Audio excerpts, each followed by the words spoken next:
बिस्मिल्लाहिर्रहमानिर्रहीम। आज हम ओ लेवल अकाउंटिंग जिसका कोड है 7707 उसका मई जून 2013 का पेपर 1 करने जा रहे हैं। और पेपर 1 जो रिलेट्स करता है वो मल्टीपल चॉइस से रिलेट्स करता है। इसका क्वेश्चन नंबर 1 से लेके 15 तक ऑलरेडी रिकॉर्डेड है। अगर आपको देखना हो तो आप कराचियंस एकेडमी के यूट्यूब चैनल पर जाएँ और उसकी अगर प्ले लिस्ट पर जाएंगे तो ये फ़ोल्डर आपको मिलेगा। उसमें लेक्चर 1 के नाम से होगा जिसमें 1 से लेके 15 तक आपको क्वेश्चन जो है वो मिलेंगे। आज हम अपने लेक्चर का स्टार्ट क्वेश्चन नंबर 16 से करेंगे। इससे पहले वो बच्चे जो फर्स्ट टाइम ये वीडियो देख रहे हैं उनकी इन्फॉर्मेशन के लिए कि अगर आप इसी चैनल के यूट्यूब चैनल पे जाएं और इस चैनल की प्ले लिस्ट पर जाकर देखें तो आपको प्ले लिस्ट के अंदर कैम्ब्रिज स्पेसिमेन पेपर से लेके 2020 से लेके 2014 तक विंटर समर के पेपर्स एमसीक्यूज़ के पेपर 1 आपको मिलेंगे। और it's a very good resource for practice के आप प्रैक्टिस के लिए सोल्ड पेपर वीडियो फॉर्म के अंदर हो सकता है कहीं और भी हो लेकिन मुश्किल होता है मिलना, तो ये सारा रिसोर्स फ्री भी है तो आप इसको जाकर देखें, प्रैक्टिस करें। पेपर 2 जो है वो भी 2020 से लेके कैम्ब्रिज का स्पेसिमेन पेपर भी है और 2020 से लेकर 2017 तक अवेलेबल है, तो उसको देखें। प्रैक्टिस के लिए बहुत हेल्पफुल है। एग्ज़ाम्स भी करीब आ रहे हैं तो किसी जगह अगर आप फंसते हैं, कोई चीज़ आपकी समझ में नहीं आ गई, हार्ड फॉर्म के अंदर जो पेपर होते हैं अनसोल्ड पेपर, उसको जब आप कर रहे होते हैं तो उसमें प्रॉब्लम ये होता है कि कोई चीज़ अगर फंस जाती है तो यू नेवर नो कि यार ये राइट आंसर पे आप कैसे पहुँचे हैं। तो इस प्रॉब्लम का सोल्यूशन जो है आप जब वीडियो देखेंगे तो आपकी समझ में आ जाएगा कि चॉइस आपने राइट चॉइस कैसे सिलेक्ट की है। क्वेश्चन नंबर 16 से शुरू करते हैं आज के लेक्चर को। Computer network costing $100,000 is depreciated by the straight line method at 25% per annum. कि एक कंप्यूटर का जो नेटवर्क है कॉस्टिंग, उसकी कंप्यूटर नेटवर्क कॉस्टिंग है $100,000।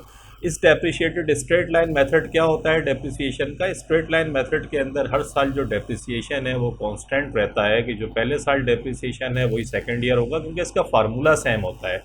फार्मूला इसका क्या है कि जो कॉस्ट है उसके ऊपर ये परसेंटेज, जो डेप्रिसिएशन की परसेंटेज है वो हम अप्लाई करते हैं।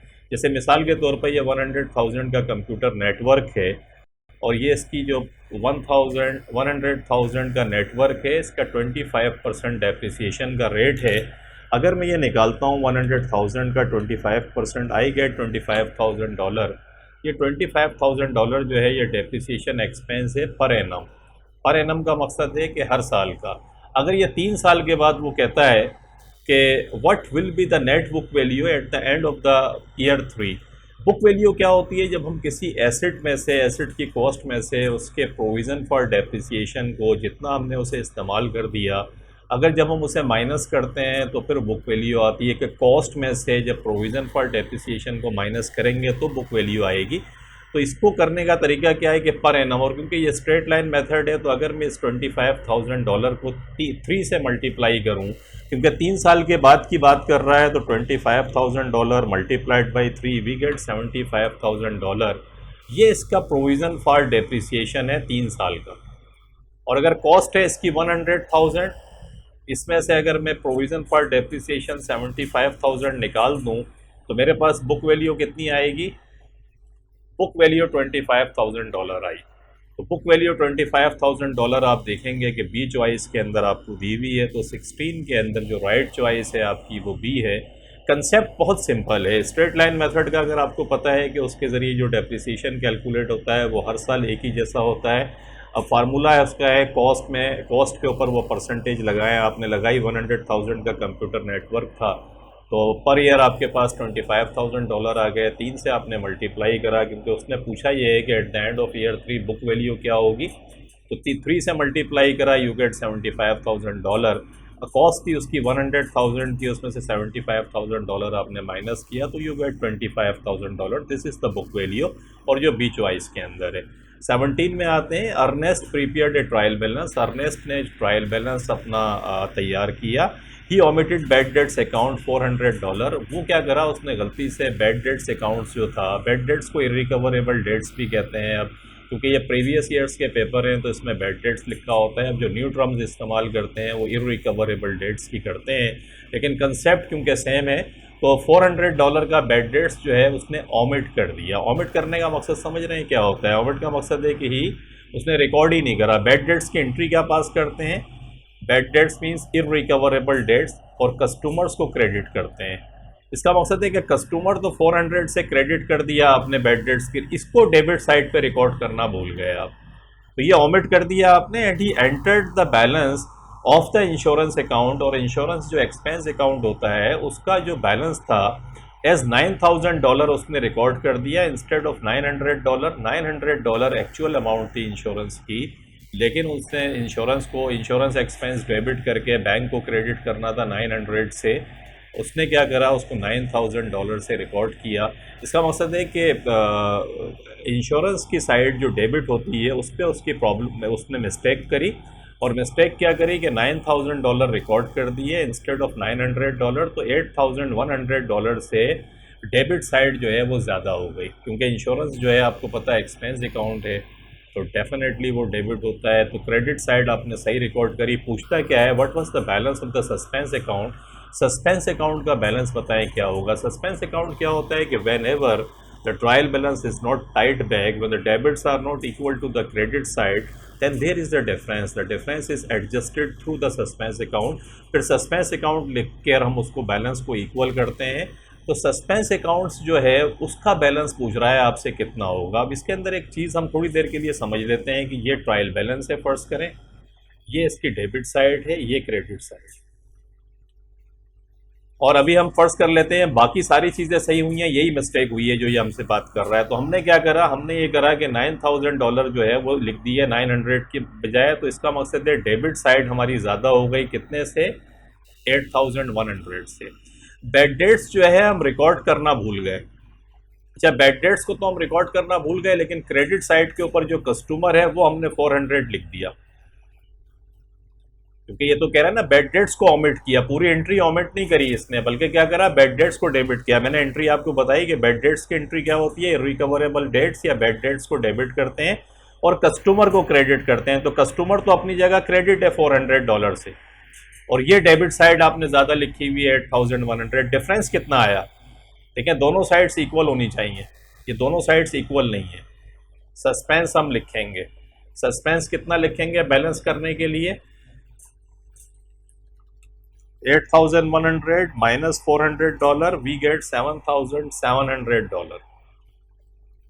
तो $7,700 कौन सा बैलेंस है सस्पेंस का? किस साइड के ऊपर आ रहा है सस्पेंस? क्रेडिट साइड के ऊपर आ रहा है। देख रहे हैं आप? Exactly this is what a choice में आप देखें तो 7,700 क्रेडिट बैलेंस आपको दिया हुआ है। तो 17 के अंदर जो राइट चॉइस बनती है आपकी ए चॉइस बनती है। लॉजिकली मैंने आपको समझाया है कि ऐसा क्यों हुआ है। तो ये 17 हो गया आपका। 18 के अंदर आ जाएं, ट्रेडर प्रीपेयर्स कंट्रोल अकाउंट। एक ट्रेडर जो है वो कंट्रोल अकाउंट बनाता है। Where will discount received be entered? Discount received कहाँ पर एंटर्ड होंगे? When you talk about the discount received, actually you are talking about the purchase ledger control account. Purchase ledger control account क्या होता है? Whenever you record the trade payable और where you maintain the trade payable, जहाँ पर आप trade payable को maintain कर रहे होते हैं, सब्सिडियरी इंडिविजुअल अपने सप्लायर्स के लेजर जब आप बनाते हैं तो वो परचेज लेजर में रिकॉर्ड करते हैं। और जब उसका कंट्रोल अकाउंट आप बनाते हैं तो वो कहलाता है परचेज लेजर कंट्रोल अकाउंट, जहाँ सारे सप्लायर्स का बैलेंस जो है कंसोलिडेट होकर आ रहा होता है। तो ये जो डिस्काउंट रिसीव्ड है इसकी एंट्री क्या पास करेंगे आप? डिस्काउंट रिसीव्ड की एंट्री क्या पास करेंगे? सप्लायर को आप डेबिट करेंगे, और डिस्काउंट रिसीव्ड क्योंकि आपकी इनकम है तो इसको क्रेडिट कर देंगे। तो सप्लायर आपका क्या होगा? और सप्लायर का मकसद क्या है? परचेज लेजर कंट्रोल अकाउंट, क्योंकि आप बात कर रहा है वो कंट्रोल अकाउंट की। तो purchase ledger control account debit होगा और डिस्काउंट रिसीव्ड जो है बेसिकली वो क्रेडिट होगा। तो डिस्काउंट रिसीव्ड की वजह से purchase ledger control account debit होगा। लॉजिकली मैंने आपको समझाया। यहाँ तलाश करते हैं where will discount received be entered in the purchase ledger control account as a credit entry. No, आपने देखा कि सप्लायर को डेबिट करके परचेज लेजर कंट्रोल अकाउंट को हमने डेबिट किया है in the purchase ledger control account as a debit entry. तो 18 के अंदर हम क्या बात कर रहे हैं? बिल्कुल यही बात थी हमारी। हमने देखा कि purchase ledger control account as a debit entry debit side के ऊपर रिकॉर्ड होगा, तो बी चॉइस बिल्कुल सही है। The purchase ledger control account as a debit entry, question number 18 के अंदर बी चॉइस। सी पढ़ लेते हैं। इन द सेल्स लेजर तो ये है ही नहीं, क्योंकि डिस्काउंट रिसीव का ताल्लुक परचेज लेजर से होता है, तो ये दोनों इनकरेक्ट हो गए। राइट चॉइस आपकी बी चॉइस बनती है 18 में। 19 में आते हैं। A business has two department, एक बिजनेस के दो डिपार्टमेंट्स हैं, X and Y. The total sales were $120,000। तो एक्स और वाई बेसिकली दो डिपार्टमेंट्स हैं। जैसे for example there is a departmental store, वहाँ दो सेक्शंस हैं। One is department X and the department two. Business के हिसाब से डिपार्टमेंट ए के अंदर फर्ज करें कि आप गारमेंट्स बेचते हैं, गारमेंट्स की शॉप है आपकी, और सेक्शन जो बी है वाई है, उसमें समझ लें कि बच्चों के टॉयज़ हैं। तो एनीवे आप इसको किसी भी तरीके से समझ सकते हैं कि बिज़नेस के दो डिपार्टमेंट्स हैं, वो डिफरेंट किस्म की चीज़ें बेचते हैं। द टोटल सेल्स उनकी $120,000 है, of which 60% related to department X, और उसका ताल्लुक 60% जो सेल्स है, यानी $120,000 की 60% जो सेल्स है वो कितनी है?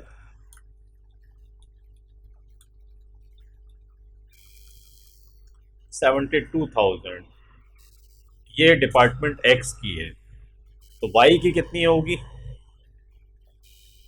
जब 60% एक्स की है तो वाई की कितनी परसेंट होगी? 40%, क्योंकि टोटल 100% होता है। तो ये 48,000 आ गई। तो वाई की सेल्स जो है आपने निकाली 40%, 48,000 आती है। आगे कहता है the total cost of sales was $90,000। Total जो कॉस्ट ऑफ सेल्स थी डिपार्टमेंट एक्स और वाई की मिला के वो $90,000 थी, of which 50% related to department X. 50% department X की थी, तो 50% ही फिर डेफिनेटली डिपार्टमेंट वाई की होगी, क्योंकि 50 100% होता है। तो कहता क्या है कि what was the gross profit of department Y, ये बताएं डिपार्टमेंट वाई का प्रॉफिट कितना था। तो डिपार्टमेंट वाई की हमने सेल्स तो निकाल ली है, डिपार्टमेंट वाई की हम कॉस्ट निकाल लेते हैं। कॉस्ट कैसे निकालेंगे? कॉस्ट जो है टोटल जो है 90,000 आपकी कॉस्ट ऑफ सेल्स है, जिसका 50% जो है डिपार्टमेंट वाई, ये $45,000 आता है। निकाल के आपका ये कॉस्ट हो गई। रेवेन्यू आपने निकाला हुआ है, रेवेन्यू है 48,000 ऊपर आप निकाल कर आए हैं, और कॉस्ट आपकी कितनी है? $45,000। तो how much you get as a gross profit? $3,000। पूछ क्या रहा है आपसे? पूछता भी यही है कि what was the gross profit, ये बताएं ग्रॉस प्रॉफिट कितना था। तो ए चॉइस में आप देख रहे हैं कि ए चॉइस के अंदर $3,000 उसने आपको दिया है, तो 3,000, और आपने कैलकुलेट करके देखा कि 120,000 का 40% जो है डिपार्टमेंट वाई की सेल्स है, और वो बनती है 48,000। कॉस्ट टोटल आपको कॉस्ट ऑफ सेल्स 90,000 दी हुई थी, जिसका 50% बनता है $45,000। ये डिपार्टमेंट वाई का था। 48 में से 45 को माइनस किया एंड यू गेट $3,000 जो ग्रॉस प्रॉफिट है डिपार्टमेंट वाई का। 20 के अंदर आ जाते हैं। Sabina is a trader, she provided the following information. Sabina जो है वो ट्रेडर है, उसने ये इन्फॉर्मेशन आपको प्रोवाइड करी। करंट एसेट्स हैं, नॉन करंट एसेट्स हैं, करंट लाइबिलिटीज़ हैं, नॉन करंट लाइबिलिटीज़ है। कहते हैं व्हाट वाज द इक्विटी, ये बताएं कि इक्विटी क्या है। अब आप देखें, सिंपल सी स्टोरी है कि अकाउंटिंग इक्वेशन क्या होती है? Assets is equal to liabilities plus capital. तो एसेट्स आपको दो दिए हुए हैं, इन दोनों एसेट्स को टोटल कर लें। 130,000 प्लस 300,000, तो टोटल एसेट्स आपके 430,000 आ गए। और टोटल लाइबिलिटीज़ ये करंट और नॉन करंट दोनों दी हुई हैं, तो 70,000 और प्लस 150,000, 220,000 ये लाइबिलिटीज़ हो गई। तो एसेट्स में से लाइबिलिटीज़ को आपने माइनस किया तो $210,000 आती है आपके पास। तो एसेट्स माइनस लाइबिलिटीज़ बड़ा सिंपल सा कंसेप्ट है आपका। तो $210,000 आपकी बी चॉइस आपने निकाली, आपने देखा कि $210,000 जो है बनती है, तो बी चॉइस आपकी राइट चॉइस बनती है। क्वेश्चन नंबर 21 में आते हैं। Which would not appear in an income statement of a service business, कि which would not appear in an income statement, के इनकम स्टेटमेंट के अंदर क्या, जो ये सर्विस बिजनेस का अगर आप इनकम स्टेटमेंट बना रहे हैं तो कौन सी चीज़ अपीयर नहीं होगी। देखिए इंश्योरेंस तो एक्सपेंस है, अपीयर होगा, रेंट भी आ सकता है, आप किराया दे रहे हैं, वेजेस तो आप सर्विस बिजनेस के अंदर जो है आपको तनख्वाहें तो देनी पड़ेंगी, लेकिन इन्वेंट्री जो है वो आपकी सर्विस बिजनेस में नहीं आएगी, क्योंकि इन्वेंट्री तो असल में वो माल जो आपने बेचने के लिए ख़रीदा है, बेचते आप कुछ नहीं है, अपनी सर्विसेज ऑफर करते हैं। तो क्वेश्चन नंबर 21 के अंदर बी चॉइस जो है वो आपकी राइट चॉइस है। क्वेश्चन नंबर 22 के अंदर आते हैं, a trader took goods for own use, एक ट्रेडर है उसने अपने ज़ाती इस्तेमाल के लिए चीज़ें ले ली, how should this be recorded, ये कैसे रिकॉर्ड होगा। Again the very favourite question of the examiner. Entry क्या पास करते हैं, मैं बार बार बता के आ रहा हूँ, ड्राइंग डेबिट परचेजेस क्रेडिट। तो drawing debit purchases credit choice A के अंदर आपको दी हुई है, तो 22 के अंदर जो आपकी चॉइस राइट बनती है वो 22 बनती है। 23 के अंदर आते हैं, X and Y are in partnership, X और वाई पार्टनरशिप के अंदर हैं, sharing profit and losses equally, कि पार्टनरशिप के अंदर प्रॉफिट्स एंड लॉसेज को ये इक्वली बांटते हैं। The following information was extracted from there financial record eight 31 December. Financial record से ये इन्फॉर्मेशन एक्सट्रैक्ट करिए, इंटरेस्ट ऑन कैपिटल एक्स को इतना मिला और इंटरेस्ट ऑन कैपिटल वाई को इतना मिला, और सैलरी जो है $4000 की मिली वाई को। The profit for the year was $24,000, profit पूरे साल का $24,000 था, $24,200 था। What was wise share for the residual profit, residual profit का मकसद क्या होता है कि ये जो ऊपर चीज़ें दी हुई हैं, इंटरेस्ट ऑन कैपिटल और सैलरी को निकाल के जो प्रॉफिट बाकी बचा उसमें से वाई का शेयर कितना है। तो आप ये करें सबसे पहला काम कि जो प्रॉफिट फॉर द ईयर है 24,200, इसमें से ये 1,300 इंटरेस्ट ऑन कैपिटल जो एक्स को मिला, 1,100 जो इंटरेस्ट ऑन कैपिटल वाई को मिला, और वाई की सैलरी जो 4,000 बनती है। इन तीनों अमाउंट्स को पहले तो आप माइनस कर दें, क्योंकि ये प्रॉफिट में से इनको मिल रहा है, तो तीनों को माइनस करें एंड तो यू गेट 17,800 आपके पास आता है। इसको डिवाइड कर दें 2 से, क्योंकि उसने कहा यह है कि जो भी प्रॉफिट और लॉस होगा सॉरी वो इक्वल बटेगा। तो 17,800 को डिवाइड कर दिया आपने 2 से, तो $8,900 जो है ये वाई का क्या आ गया आपके पास, ये वाई का जो है वो रेजिडुअल प्रॉफिट का शेयर आ गया। और ये $8,900 आप देख रहे हैं कि आपकी चॉइस ए के अंदर लिखा हुआ है। तो निकाला कैसे, the basic concept is that कि जो भी प्रॉफिट आएगा उसमें से आप क्या करेंगे, अप्रोप्रिएशन अकाउंट। मेरे ऑल एस लेवल के कुछ लेक्चर्स हैं मैंने रिकॉर्ड करे हैं, अगर आप क्राचियंस एकेडमी के यूट्यूब चैनल की प्लेलिस्ट पे जाएं तो वो एक फ़ोल्डर मिलेगा। इसके अलावा पेपर 2 जो मैं कराया था, पेपर 2 जो मैंने कराए थे उसके अंदर भी ये पार्टनरशिप से रिलेटेड क्वेश्चन आए। अगर किसी बच्चे के कंसेप्ट्स क्लियर नहीं है तो वो अगर 1-1.5 घंटा भी आप वहाँ स्पेंड करेंगे जाके, तो you will be getting, I mean to say you will be getting the clarity of concept, और आपके लिए आसान होगा। मैं दोबारा रिपीट कर देता हूँ समझने के लिए कि याद रखिएगा, जो भी प्रॉफिट दिया जाएगा पहले पार्टनरशिप अप्रोप्रिएशन अकाउंट बनता है, और पार्टनरशिप अप्रोप्रिएशन अकाउंट के अंदर हम क्या करते हैं, इंटरेस्ट ऑन कैपिटल हो गया, सैलरी हो गई, इसको माइनस करके जो प्रॉफिट आता है वो रेजिडुअल प्रॉफिट आता है।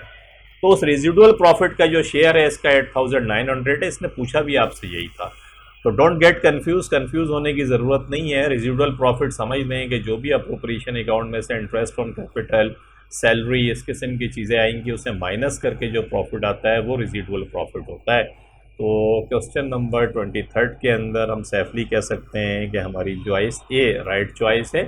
24 में आ जाएं, which will be included in this year's receipts and payment accounts, के which will be included in this year's receipt, इस साल का जो रिसीट एंड पेमेंट अकाउंट्स आप बना रहे हैं। And again we are talking about the non profit organisation. Non profit organisation में क्लब की अगर बात करें तो क्लब कैसे चलते हैं कि उनके मेंबर्स होते हैं, मेंबर्स क्या करते हैं, उस क्लब को चलाने के लिए सब्सक्रिप्शंस पे करते हैं, सब्सक्रिप्शंस, और वहाँ से जो इनकम जनरेट करता है क्लब, वहाँ से फिर उसके खर्चे जो हैं माइनस हो रहे होते हैं। तो ये पूछता ये है कि, और क्लब जो होता है वो क्या करता है, एक तो रिसीट एंड पेमेंट अकाउंट बनाता है, एक इनकम एंड एक्सपेंडिचर अकाउंट बनाता है, और एक स्टेटमेंट ऑफ फाइनेंशियल पोजीशन, ये 3 चीज़ें बनाता है। इसने रिसीट्स एंड पेमेंट का आपसे पूछा है, तो डेप्रिसिएशन तो आपको पता है नॉन कैश आइटम है, इसलिए ये तो आएगा नहीं। Subscriptions prepaid at the end of the year, बिल्कुल at the end of the year, ये इसलिए आएगा कि कुछ मेंबर्स ऐसे हैं जिन्होंने पेमेंट कर दी अगले साल के सब्सक्रिप्शंस की भी, तो जब पेमेंट करी तो डेफिनेटली क्या होगा, रिसीट पैसा आया होगा। और क्योंकि eight the end of the year की बात कर रहे हैं तो फिर इसी साल की बात कर रहे हैं, इन दिस ईयर देख लें, ये बड़ा इंपॉर्टेंट है, इस साल के अंदर ही पैसा आया होगा, जब भी तो ये eight the end of the year के ऊपर प्रीपेड है, तो इसलिए ये आइटम तो बिल्कुल आएगा। Subscriptions prepaid at the start of the year, जो स्टार्ट था उसका पैसा तो पिछले साल आया होगा, इस साल पैसा नहीं आया तो ये नहीं आएगा। And proceeds of sale of sports equipments, के स्पोर्ट्स इक्विपमेंट से जो पैसा आया, तो प्रोसीड्स ऑफ सेल जो आपने बेची हैं स्पोर्ट्स इक्विपमेंट, वहाँ से जो पैसा आया, बिल्कुल ये भी फिर रिसीट्स एंड पेमेंट, क्योंकि पैसा आ रहा है तो ये भी आएगा। तो 2 एंड 4 के अंदर हम देख रहे हैं कि जो पैसा आएगा वो इन 2 एंड 4 से आएगा। तो 2 एंड 4 आप देख रहे होंगे सी चॉइस के अंदर आपको दिया हुआ है, तो 24 के अंदर यू कैन सेफली से कि 2 एंड 4 राइट है, यानी सी चॉइस 24 के अंदर आपकी बनती है। क्वेश्चन नंबर 25 में आते हैं। A business provided the following information, inventory at 1 जनवरी 2012 को 6800 थी, इन्वेंट्री एट 31 दिसंबर यानी एंडिंग इन्वेंट्री ये दी हुई है, rate of inventory turnover 5 times है। कहते हैं what were the purchases of the year, ये बताएं कि इस साल की परचेजेस कितनी थी। तो देखिए इन्वेंट्री टर्नओवर का फार्मूला क्या होता है, cost of sales divided by average inventory, ये इसका फार्मूला होता है। एवरेज इन्वेंट्री कैसे निकालते हैं, इन दोनों को प्लस करें, ओपनिंग और एंडिंग को, और डिवाइड कर दें 2 से, तो यू गेट 6400। ये एवरेज इन्वेंट्री आपकी आ गई। ये आपने 6800 और प्लस 6000 को प्लस किया और 2 से डिवाइड किया, तो यू गेट 6400। ये आपके पास एवरेज इन्वेंट्री आ गई। ये इन्वेंट्री टर्नओवर का जो फार्मूला है, इसके अंदर आप इसको लिख दें। कॉस्ट ऑफ सेल्स आपको पता नहीं है, उसको छोड़ दें। एवरेज इन्वेंट्री आपके पास आ गई और वो है 6400। इन्वेंट्री टर्नओवर इसने आपको दिया हुआ है 5 है, तो कॉस्ट ऑफ सेल्स को आप रोक लें यहाँ पे, और 5 मल्टीप्लाइड बाई 6400, तो 5 को मल्टीप्लाई करें 6400 से, यू गेट 32000। ये 32000 जो है वो एक्चुअली कॉस्ट ऑफ सेल्स आ गई आपकी। तो ये कॉस्ट ऑफ सेल्स 32000 आ गई। बहुत सिंपल कंसेप्ट है। एवरेज इन्वेंट्री, इन्वेंट्री टर्नओवर का फार्मूला होता है cost of sales divided by average inventory. तो कॉस्ट ऑफ सेल्स आपको पता नहीं है, परचेजेस आपको निकालनी है लेकिन आपको ओपनिंग इन्वेंट्री, एवरेज इन्वेंट्री आप निकाल सकते हैं, क्योंकि ओपनिंग भी दिया हुआ है, एंडिंग भी दिया हुआ है। आपने दोनों को प्लस करके 2 से डिवाइड किया और एवरेज इन्वेंट्री निकाल ली। उसके बाद इन्वेंट्री टर्नओवर के फार्मूले की जगह आपने 5 लिख दिया, वो आपको दे रहा है, देखें 5 टाइम्स ये rate of inventory turnover. Cost of sales मालूम करना था, डिवाइडेड बाय 6400, ये डिवाइड कर रहा है, इसको इक्वेशन की इस तरफ लेकर आए तो मल्टीप्लाई करा है इसने इन्वेंट्री टर्नओवर के रेट से, और हमने कॉस्ट ऑफ सेल्स 32000 निकाल ली। जब एक दफ़ा कॉस्ट ऑफ सेल्स आपने निकाल ली तो ज़िंदगी आसान है। ओपनिंग इन्वेंट्री आपको दी हुई है, कितनी है 6800। इसके अंदर आप ऐड करते हैं परचेजेस, परचेजेस की फिगर आपको पता नहीं है, आप इसमें से लेस करते हैं एंडिंग इन्वेंट्री। एंडिंग इन्वेंट्री दी हुई है 6000 आपको, और कॉस्ट ऑफ सेल्स भी आपने निकाल ली है, वो 32000 आती है अभी जो आप निकाल कर आ रहे हैं। अब आप रिवर्स कर दें, यहाँ जो भी फिगर थी उसमें से एंडिंग इन्वेंट्री को माइनस किया है, तो आप रिवर्स कर दें, 32000 में 6000 को प्लस कर दें, ये 38000 आपके पास आता है।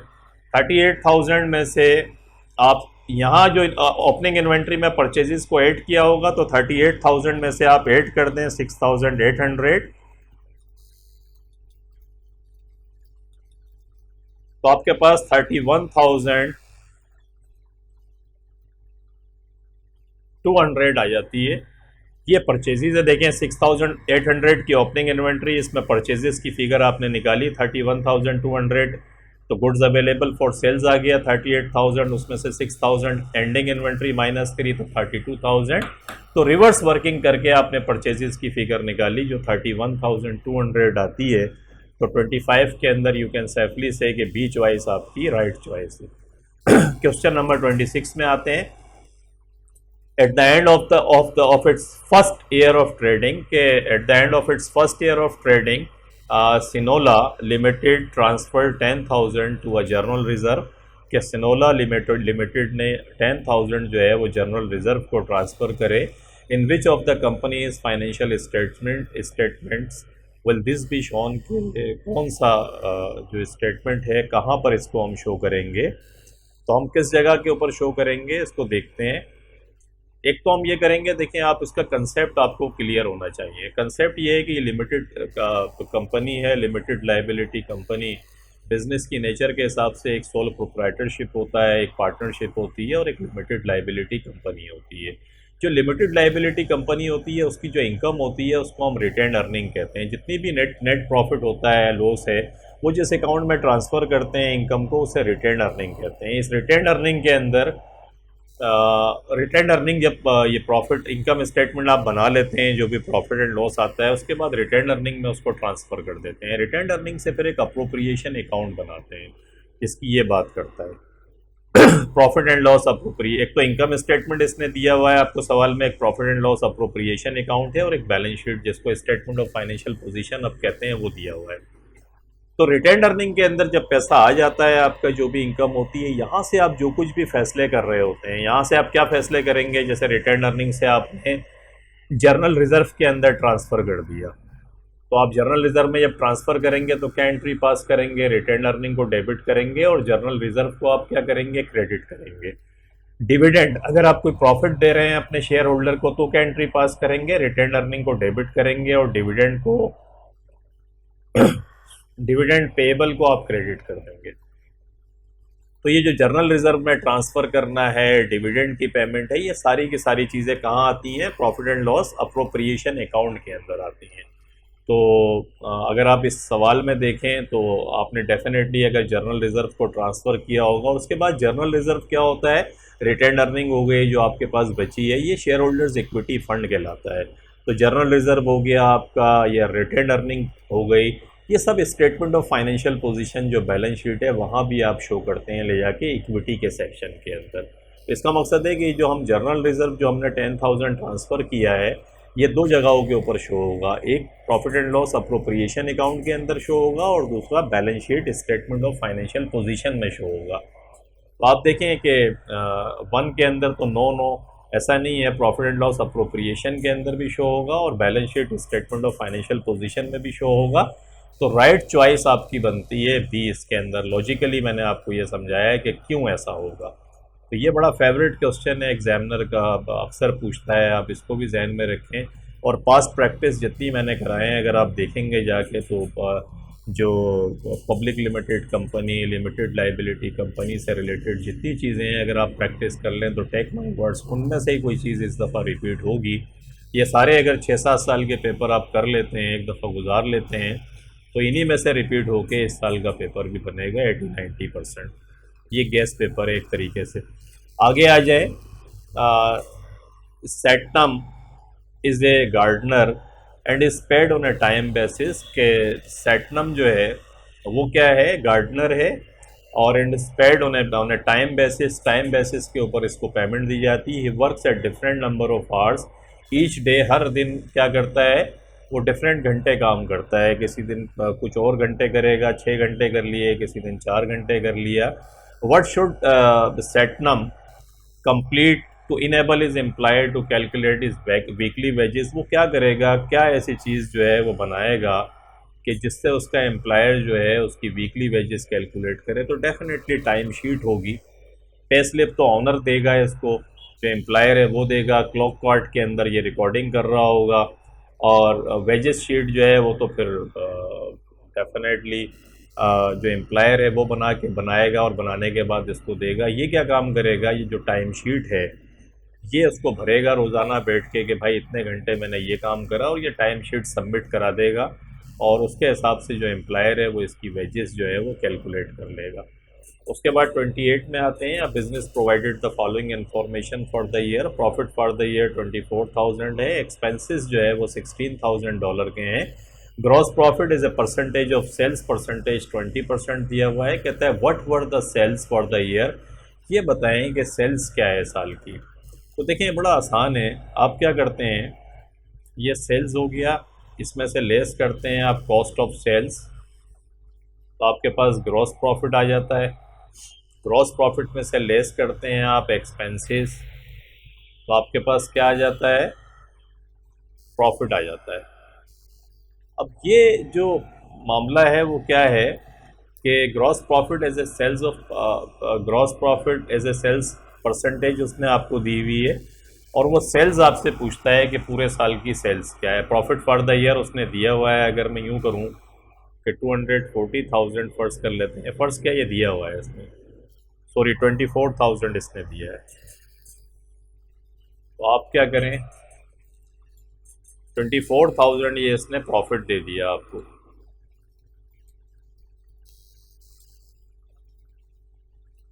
एक्सपेंसेस कितने दिए हुए, 16,000।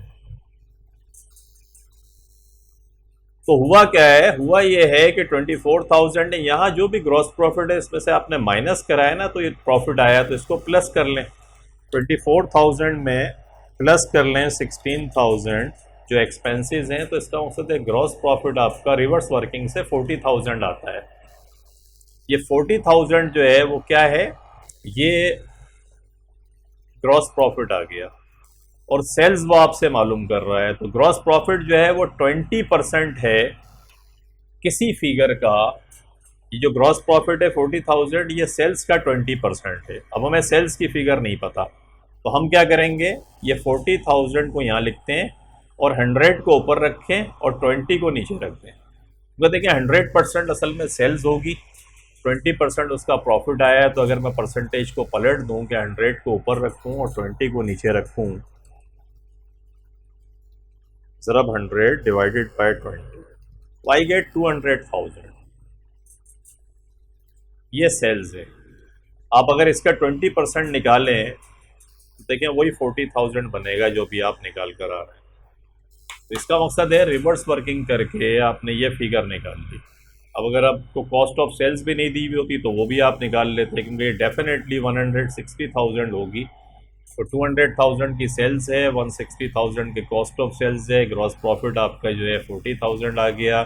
60,000 के एक्सपेंसेस माइनस करें 16,000 के, तो 24,000 आपका प्रॉफिट आ गया। रिवर्स करके पूरा इनकम स्टेटमेंट एक तरीके से हमने बना लिया। तो अगर कॉस्ट ऑफ सेल्स की फिगर भी वो आपसे पूछे तो आप निकाल सकते हैं इस तरीके से। The whole point is that. तो gross profit as a percentage of sales दिया हुआ था उसने 20%, वहाँ से हमने लेके रिवर्स वर्किंग करके ग्रॉस प्रॉफिट निकाला, प्रॉफिट और एक्सपेंसेस को प्लस करके। उसके बाद हमने रिवर्स परसेंटेज कर दी, 100 को ऊपर रख के 20 करके ये फिगर निकाल ली। तो फिर राइट चॉइस आपने देखा कि आपकी सी जो 200,000 बनता है सेल्स, वो आपने निकाल ली। तो क्वेश्चन नंबर 28 के अंदर आप सेफली कह सकते हैं कि 200,000 आपकी राइट चॉइस है, तो चॉइस सी। 29 में आते हैं, trader decided that office equipment costing less than $100 would not be regarded as a non current assets के। $100 से कम अगर वो कोई इक्विपमेंट खरीदेगा, लाइक कैलकुलेटर हो गया या इस किस्म की चीज़ खरीदेगा, तो फिर वो उसको नॉन करंट एसेट्स में काउंट नहीं करेगा। फिर is a concept of materiality. Materiality concept आपको बताता है कि अगर कोई इमटेरियल चीज़ है, लाइक जैसे लूज टूल्स होते हैं, रिवैल्यूएशन, नॉर्मली हम डेप्रिसिएशन का मेथड है straight line method, reducing balance method, लेकिन जो लूज टूल्स वगैरह होते हैं इसके लिए हम रिवैल्यूएशन मेथड इस्तेमाल करते हैं, किंतु उनका अमाउंट इनसिग्निफिकेंट होता है। क्लोजिंग बैलेंस में से ओपनिंग बैलेंस को माइनस कर देते हैं। टूल्स जो बचा है, अगर कोई एडिशंस हुआ है तो क्लोजिंग बैलेंस में से उसको भी माइनस करेंगे, कोई स्क्रैप कराया तो उसको माइनस करके जो डिफरेंस आता है उसको हम कहते हैं depreciation. I give you an example, मैं समझा रहा हूँ आपको। तो मटेरियलिटी कंसेप्ट जो है वो क्या कहता है, अगर $100 की आप बहुत सारी आपके इम्प्लफर्स करें, एक बड़ी कंपनी है, वहाँ 600-700 लोग काम करते हैं, वो कैलकुलेटर आप ख़रीद रहे हैं या छोटी छोटी चीज़ें ख़रीद रहे हैं, वो इक्विपमेंट में तो आती हैं लेकिन वो कभी खो जाती हैं, फिर आपको मंगाना पड़ता है। तो अगर नॉन करंट एसेट्स में आप रजिस्टर में लिखेंगे तो उसे डेप्रिशिएट करेंगे, तो उसका हिसाब किताब रखना, फिर उसका अमाउंट भी इतना नहीं है। तो नॉर्मली कंपनीज़ क्या करती हैं, उसको चार्ज कर देती हैं रेवेन्यू एक्सपेंडिचर में। तो ये मटेरियलिटी का कंसेप्ट है जो बी चॉइस आपको दे रहा है। ये अकाउंटिंग एंटिटी तो ये है कि बिजनेस अलग है, ऑनर अलग है। मनी मेजरमेंट ये है कि जिन चीज़ों की वैल्यू है वही चीज़ अकाउंट्स में रिकॉर्ड होंगी। प्रूडेंस ये कहती है कि प्रोविज़न फॉर बैड डेट्स को रिकॉर्ड करें। तो ये तीनों नहीं है, मटेरियलिटी है। बी जो है, बी चॉइस जो है वो इसकी राइट चॉइस है। और लॉजिक मैंने आपको बताई क्या है क्वेश्चन नंबर 30 में आते हैं, what is insured by applying the principle of consistency. Principle of consistency का मकसद है कि जो प्रैक्टिसेस आप इस साल अप्लाई कर रहे हैं वही प्रैक्टिसेस नेक्स्ट ईयर के अंदर भी अप्लाई करें। पॉलिसीज प्रैक्टिसेस चेंज ना करें ईयर बाय ईयर, कंसिस्टेंसी होनी चाहिए। पर्पज़ ये होता है कि अगर आप रिजल्ट्स कंपेयर कर रहे हैं डिफरेंट सालों के तो आराम से कर सकें, क्योंकि एक साल आपने पॉलिसी स्ट्रेट लाइन की है, अगले साल आप रिड्यूसिंग बैलेंस मेथड को अप्लाई कर रहे हैं।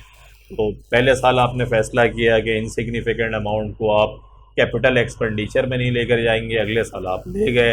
तो ये पॉलिसीज़ की वजह से रिज़ल्ट फिर कंपेरेबल नहीं रहते। तो कंसिस्टेंसी जो है वो बताती है कि रिज़ल्ट्स कंपेरेबल हों। तो ये देखें डी चॉइस के अंदर जो इसने दिया है, results can be compared from year two year, कि हर साल के रिजल्ट, क्योंकि पॉलिसीज़ एक जैसी होंगी तो रिजल्ट्स भी आप कंपेयर कर सकते हैं, पॉलिसीज़ नहीं होंगी तो आप रिजल्ट कंपेयर नहीं कर सकते। डी चॉइस राइट चॉइस है। मैं ए बी सी भी पढ़ देता हूँ। Business assets are separate from the owner's equity, ये accounting entity business entity concept है। Income statement exclude items relating to a different financial period, ये भी इसका इससे ताल्लुक़ नहीं है कंसिस्टेंसी से, कि इनकम स्टेटमेंट के अंदर से आपने वो आइटम्स रिलेट कर दिए जो डिफरेंट फाइनेंशियल पीरियड्स के हैं। Income statement exclude item which have no monetary value, तो ये तो आप वैसे भी नहीं करते हैं। तो चॉइस डी आपकी राइट चॉइस है। तो ये जो 2013 का पेपर है मई जून का, ये कंप्लीट होता है इसके साथ। और आपके एग्ज़ाम्स भी करीब हैं, तो keep practicing and smiling. Hopefully इंशाल्लाह आप प्रैक्टिस कर रहे हैं तो अच्छा होगा, you will be qualifying with A+ इंशाल्लाह। तो टेक केयर, अपना बहुत ख्याल रखिएगा। फिर thank you very much for watching the video. फिर मिलते हैं नेक्स्ट वीडियो के साथ। अल्लाह हाफिज़।